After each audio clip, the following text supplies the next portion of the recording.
jatuh cinta, cinta kepada.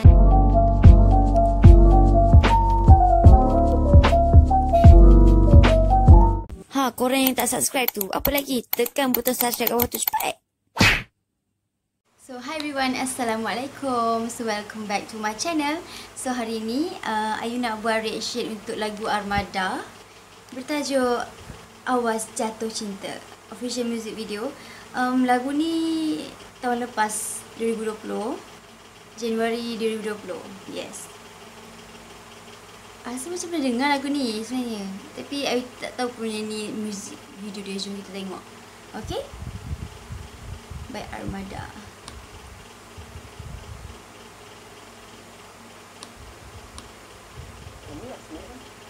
Kamu Yasmin. Harap kamu jadi. Oh ni lirik dia. Coba ku ungkapkan padamu, berharap kamu kan menjadi rencana besar di hidupku. Tapi kau malah pergi sana.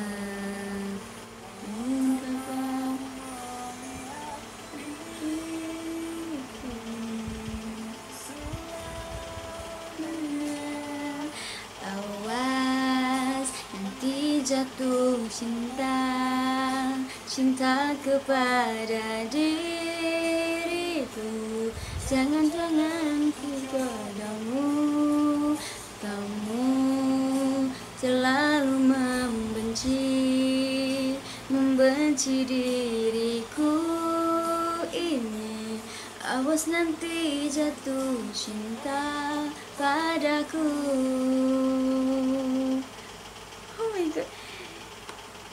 MV dia cute gila. Macam taklah macam cerita Dylan lah. Cerita Dylan pun sweet. Like macam buka lah. Over pula aku ni. Biasa lagu dia best. Sekejap je dia hafal, sebab maybe lagu ni banyak cover artis Malaysia. So that macam pernah dengar tapi tak tahu pun lagu Armada sebenarnya. Macam tu. So daripada MV ni pun macam I tengok lah dia punya lirik dengan MV dia synchronize and relate lah benda tu. And I suka lagu dia and MV dia.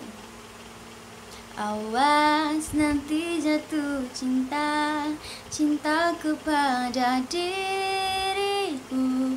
Jangan-jangan ku jodohmu nanti. Benda tak apa, tapi sedap lagu dia. Dia punya apa tu? Chorus, yes. Dia punya chorus pun sedap. Macam catchy, macam syok lah dengar. Nyanyi, best. Tu dah. I think that's all for me for today. I hope korang suka my reaction. And don't forget to support and subscribe my channel. Okay? Bye. Sakit dah.